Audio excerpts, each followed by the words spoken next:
Bonjour, bienvenue à l'atelier sur l'évolution des réglementaires en termes de sécurité incendie dans les bâtiments ossature bois.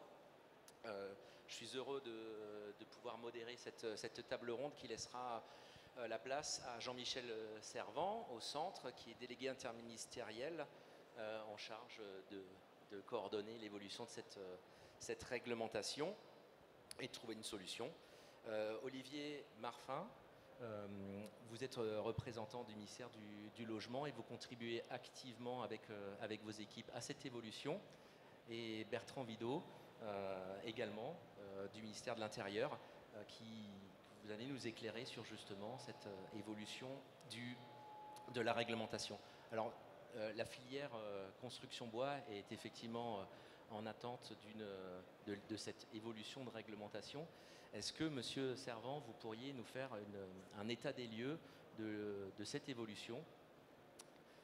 La dernière en datant du Forum international bois construction en février. Voilà, donc pour rappeler, lorsqu'on s'était vu dans ce même bâtiment d'ailleurs, au moment du Forum international bois construction, on avait présenté les grands principes en fait de la réglementation incendie qui avait été tout fraîchement défini en interministériel et donc avec un calendrier pour la mise en œuvre en fait de ces grands principes.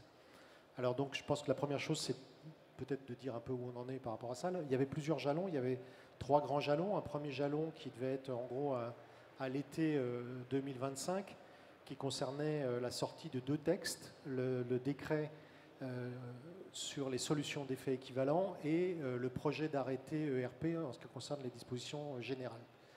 Ensuite, il devait y avoir un travail jusqu'à la fin de l'année 2025 pour les autres textes relatifs à la réglementation incendie dans l'habitation et dans le travail, et puis un travail pour le coup plus détaillé sur les arrêtés liés aux procédures et organismes tiers indépendants sur les solutions d'effet équivalent.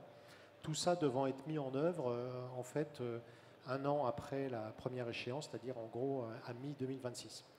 Alors, je ne vais pas reprendre tout ça, je vais juste me focaliser sur les 2 premiers textes. Donc on a passé juin, donc on n'est pas tout à fait sur ce premier jalon, mais on y est presque puisque les 2 textes, que ce soit le décret sur les solutions d'effet équivalent comme le projet d'arrêté ERP, sont techniquement prêts. Voilà. Et donc maintenant, c'est un processus administratif et donc de validation qui doit se lancer. Alors je vais juste rappeler, sans être trop long, que le décret sur les solutions d'effet équivalent, il doit passer au Conseil d'État. Voilà, donc ça veut dire que dans les jours qui viennent, espérons-le, il doit être transmis au Conseil d'État. Le Conseil d'État qui est un peu engorgé ces temps-ci, donc on ne maîtrise pas absolument la date de sortie, mais en tout cas, techniquement, les choses sont prêtes et ça ne nous empêche pas de travailler déjà sur les textes, comme c'est déjà le cas depuis plusieurs mois même, les textes que sont les arrêtés détaillés sur les procédures et sur les organismes tiers indépendants. Ça, c'est pour les solutions d'effet équivalent. En ce qui concerne le projet d'arrêté ERP, donc là aussi, le projet est prêt. Il intègre bien les principes directeurs tels qu'ils avaient été présentés lors du Forum de construction de février, avec quelques ajustements qu'on pourra d'ailleurs discuter tout à l'heure. Là, il faut voir que le processus passe par une phase formelle de consultation avec deux organisations qui sont le Conseil supérieur de la construction et de l'efficacité énergétique, d'une part, et la CNEN, alors je ne sais plus ce que ça veut dire. Conseil national d'évaluation des normes, donc c'est représentant notamment des collectivités. Voilà. Donc on est sur des consultations qui, en gros, prennent de l'ordre d'un mois, donc ce qui fait que si toutes les choses se passaient bien, et voilà, indépendamment du contexte général que tout le monde connaît, on est sur une sortie des textes d'ici au mieux un mois, et voilà, ensuite on verra. Alors, moi ça me fait penser à une question de travail en groupe. On est sur une réglementation qui est importante, qui structure d'une certaine manière une filière, qui pousse beaucoup. On a des enjeux de décarbonation dans le bâtiment et au-delà.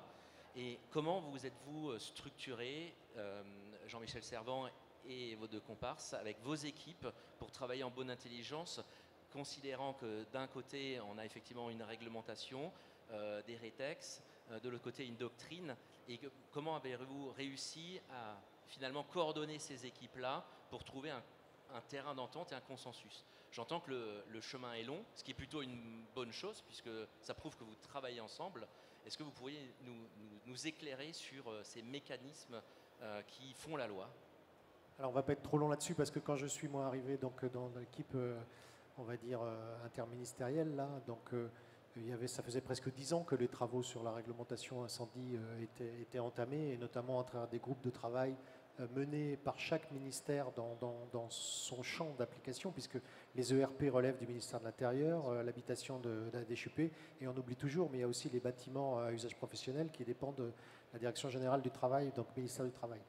Donc ces travaux, enfin tout le monde a en tête, en tout cas ceux qui sont là, les travaux d'Adif Bois, les travaux de France Bois 2024, et tous les travaux menés par ces groupes de travail ministériels. Donc ce qu'on a fait ensemble, là, nous sommes les derniers relayeurs finalement de l'affaire, c'est relancer ce travail à partir d'une expertise poussée du CSTB qui n'est pas présent ce soir, mais qui nous accompagne sur tous ces travaux et qui quelque part donne le là pour trouver les points d'accord sur des sujets qui étaient pas forcément simples à arbitrer. Je vais rappeler un exemple qu'on avait d'ailleurs présenté au moment du forum en février, le rétex des incendies de 2024, notamment de Grésy-sur-Aix. Donc ça, en termes de méthode, l'analyse et de la compréhension des dynamiques de développement du feu dans les bâtiments impliquant des matériaux combustibles et notamment du bois est très importante en fait pour poser les bons points d'arbitrage par rapport au risque. Donc il ne s'agit pas de dire que le bois ne brûle pas, mais il s'agit de dire comment est-ce qu'on fait pour se prémunir de ce risque en mettant en place des mesures de prévention, de protection et des dispositions réglementaires. Donc c'est ce travail, voilà, il se déroule maintenant de façon fluide en interministériel. Il y en a une petite partie à laquelle j'assiste à mon niveau, mais le travail technique, peut-être Bertrand peut en dire un mot sur les arrêtés, par exemple l'arrêté réaction, etc. Il se déroule maintenant de façon fluide entre les différents services des administrations.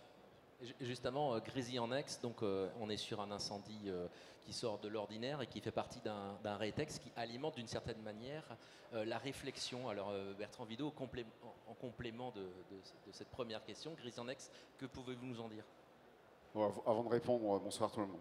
Avant de répondre sur Grésy-sur-Aix, concrètement, comment ça se passe? C'est des chargés de mission ou des officiers, des sachants, qui vont réunir un certain nombre d'autres sachants, bien sûr, en interministériel. On a beaucoup travaillé avec la DHUP, donc nos traitants de chaque administration vont aussi au contact des professionnels. Donc il y a eu beaucoup de contacts, beaucoup d'heures de travail, de concertation sur ces élaborations de textes, puisqu'on réécrit les textes.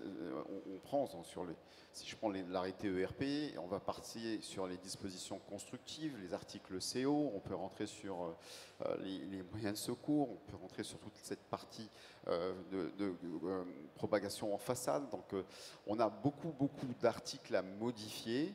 Mais en revanche, il faut voir si cette modification qui, à un moment donné, dans la réflexion, dans le travail concerté, correspond réellement à ce qu'on peut faire sur le terrain. Donc on conçoit ce texte, on le met un peu à la preuve du réel. Le rétex de Grésy est venu aussi nous faire sortir un peu d'un aspect fondamental. On avait pensé, et on pensait toujours notre réglementation, sur un feu qui se développait à l'intérieur du bâtiment. Grésy-sur-Aix, le feu est venu de l'extérieur. Voilà.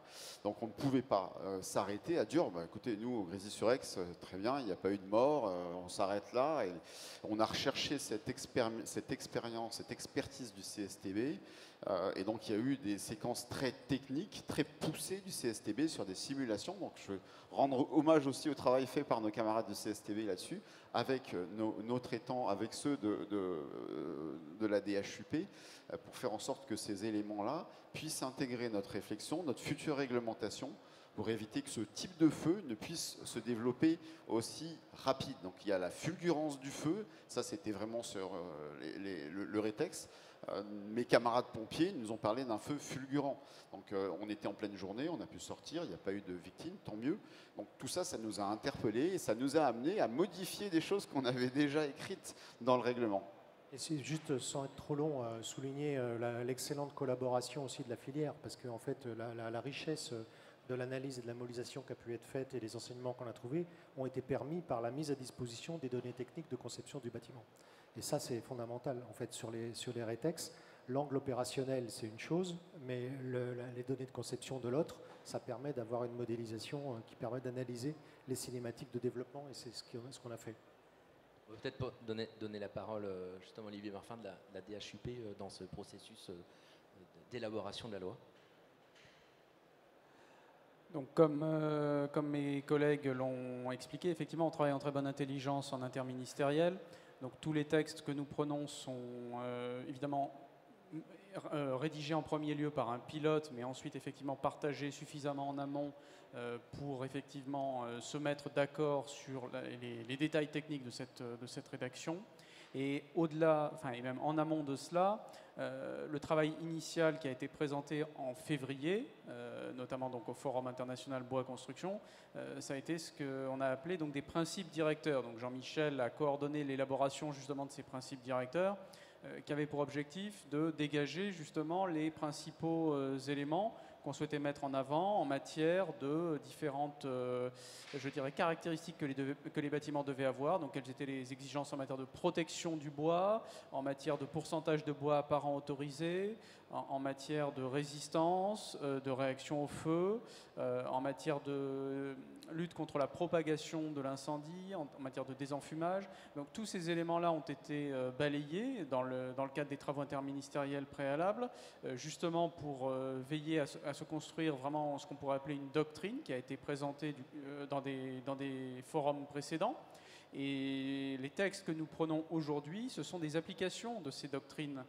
C'est-à-dire que l'arrêté établissement recevant du public, donc, qui a été mentionné, en fait, il ne fait entre guillemets que, alors je mets quand même des guillemets autour du que, appliquer ces principes. Alors effectivement, je ne sous-estime pas le travail que cela représente, y compris du point de vue de la légistique. Hein. C'est pas du tout ce que je veux dire. Pareillement pour le décret en Conseil d'État et Conseil des ministres qu'on comprend donc sur les solutions d'effets équivalents, qui là aussi est une déclinaison de ces fameux principes. Donc derrière, tout est en fait déjà, je dirais, entre guillemets, convenu depuis relativement longtemps. Effectivement, ça ne préjuge pas du tout des difficultés qu'on a évoquées pour prendre les textes, faire la légistique, mais également faire les procédures de consultation, de concertation qui ont été évoquées également. Donc on a parlé du CNEN et du CSC2E, donc Conseil supérieur de la construction et de l'efficacité énergétique, Comité national d'évaluation des normes. Toutes ces étapes sont là en fait pour garantir qu'on a bien consulté toutes les parties prenantes intéressées par ces sujets-là, qu'on a recueilli tous les avis, et qu'effectivement, on a, entre guillemets, rien oublié dans notre radar. Et effectivement, c'est vraiment tout l'enjeu de ces consultations. Et derrière, les relectures par le Conseil d'État nous permettront également de garantir la solidité juridique de ces textes, puisque l'objectif n'est pas qu'ils soient ultérieurement fragiles juridiquement. Donc toutes ces étapes sont des étapes effectivement essentielles et qui garantissent derrière que le travail a été mené vraiment de manière approfondie et garantit effectivement, je dirais, la prise de texte solide. Alors, la filière est dans l'attente effectivement d'avoir un consensus, et on comprend le travail préalable. En parallèle de ça, il y a un accompagnement d'une certaine manière au changement aussi. Qu'est-ce que vous pouvez nous dire de l'accompagnement de l'ensemble des acteurs de la filière qui sont très concernés par justement ce changement qui est majeur? Alors, je pense que déjà dans l'approche qu'on a voulu... C'était la commande qu'on avait aussi. Le mettre les principes sur la table assez tôt, c'était une façon aussi d'éclairer la route avec ce qui se prépare. Voilà. Après, là, on n'a parlé que du premier jalon. Mais il y en a d'autres. Donc, on n'est pas prêt d'arrêter de travailler. Alors là, on est dans des phases un petit peu obscures qui se passent en inter-service, mais il y a des moments aussi de respiration où on retravaille avec les professionnels. Donc la contribution, il y en a eu par le passé, il y en aura d'autres devant nous. Je pense notamment dans le cadre de l'arrêté ERP. Juste derrière, en fait, il va y avoir un travail qui va être lancé sur la mise à jour de l'IT 249, l'instruction technique sur les façades, puisqu'il y a un certain nombre de dispositions qui ne sont pas de nature réglementaire, mais qui pour autant étaient bien contenues dans les principes. Donc tout ça, ça va être un chantier qui va maintenant nous occuper. Et dans le même temps, on va quand même aussi essayer de faire en sorte que ces dispositions aient une portée transverse, à cheval sur l'ensemble des types de bâtiments. Voilà, donc ça, c'est une partie de la réponse. Après, une autre partie de la réponse, mais là aussi, je ne maîtrise pas complètement le calendrier. On avait dans les principes un certain nombre d'actions qui ne relèvent pas directement de plan d'action, mais qui sont plutôt sous forme de groupe de travail. Donc là aussi, il y a une question de bande passante, côté administration, mais aussi côté professionnel. Et donc, il faut qu'on arrive à serrer ces choses-là pour les lancer au bon moment. Il y a peut-être, Bertrand, tu peux en dire un mot? Oui, sur l'accompagnement en fait, au changement, donc Jean-Michel a parlé de la filière. Donc il y aura des outils probablement, on y a réfléchi à peut-être des webinaires, mais vous avez aussi tout le dialogue avec les autorités de l'État, avec les élus et les services d'incendie de secours en fait dans cette prise en compte. Donc il y a le texte en lui-même, après vous avez le dialogue que doit avoir aussi le porteur de projet, le pétitionnaire avec le service d'incendie de secours. Donc tous ces éléments-là vont concourir à faire en sorte qu'on puisse aussi accompagner ce changement dans l'usage des matériaux biosourcés et la vie que le SDIS peut mener, alors sur les ERP bien sûr, mais on est allé, comme l'a dit Jean-Michel, sur des principes directeurs pour les 3 réglementations. Donc ces fondements-là doivent faire l'objet eux aussi d'une communication à l'égard de ceux qui sont sur le terrain, qui sont à votre contact sur le terrain. Donc ça, c'est fondamental. Pour le ministère de l'Intérieur, ça va être fait à l'attention des directeurs départementaux qui ont cette responsabilité au nom du préfet, de la préfète de département, de mener le contrôle, l'instruction, le contrôle des établissements recevant du public, mais d'une manière un peu plus globale sur l'ensemble de la thématique incendie et bâtiment, quel que soit son usage. Donc tout ça, ça fera cet objet-là de mesure. Donc il y a des séminaires, il y a des webinaires, il y aura des consignes, et bien évidemment, la sous-direction, la direction des sapeurs-pompiers, la direction générale se tient à disposition du réseau qu'elle a pu constituer, que ce soit des préventionnistes au sein des services d'incendie de secours ou des représentants de la filière, quel que soit effectivement leur champ d'action. Et peut-être pour juste compléter, effectivement, on a eu l'occasion durant les mois qui ont précédé, j'ai parlé des principes directeurs, mais ces principes directeurs ont eux-mêmes fait l'objet de consultations. Et on a eu l'occasion de répondre, de recevoir un nombre assez conséquent, on va dire, de questions, qu'elles soient écrites ou orales, et on a eu l'occasion effectivement d'apporter un certain nombre de réponses, parfois en bilatéral lorsque vraiment il y avait beaucoup de questions d'un même acteur, et effectivement ça a permis déjà de préparer justement les esprits à ce qui va se mettre en place. On va poursuivre ça. Et donc le mot de la fin, Jean-Michel? Le mot de la fin, c'est qu'il n'y a pas de scoop, mais qu'on est sur les rails. Voilà, et que donc on ne dévie pas des principes qu'on avait posés sur la table en février. Donc il va y avoir encore des temps de concertation, des temps de publication. Il y avait quelques précisions dont on aurait pu parler ce soir, mais je vois qu'on n'a plus le temps, qui concernent la définition de l'ossature, des assouplissements et des homogénéisations aussi sur les règles concernant la surélévation en ossature et la construction, en rendant ça plus homogène et plus équitable. Voilà, donc tout ça avance dans le bon sens. Et encore une fois, il n'y a pas de scoop, mais on avance. Et on espère que cette nouvelle proposition puisse inspirer aussi un certain nombre d'autres pays, puisque j'ai compris qu'on était ainsi, d'une certaine manière, à l'avant-garde de cette nouvelle réglementation, d'une certaine manière. Ça ?